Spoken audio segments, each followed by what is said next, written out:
Why does the Airbus 340 have 4 engines instead of 2 engines like the Boeing 777?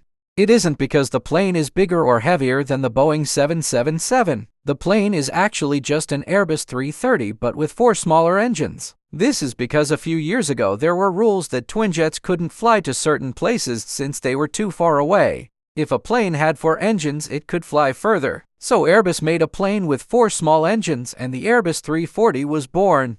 However, later the rules changed because engines became more reliable and the twinjets could fly as far as the Airbus 340 could. Airbus didn't sell a lot of Airbus 340s after that, but they made a new plane out of the Airbus 340 which is known as the Airbus 330. The Airbus 330 became a success and is now almost 5 times more sold than the Airbus 340. Now we know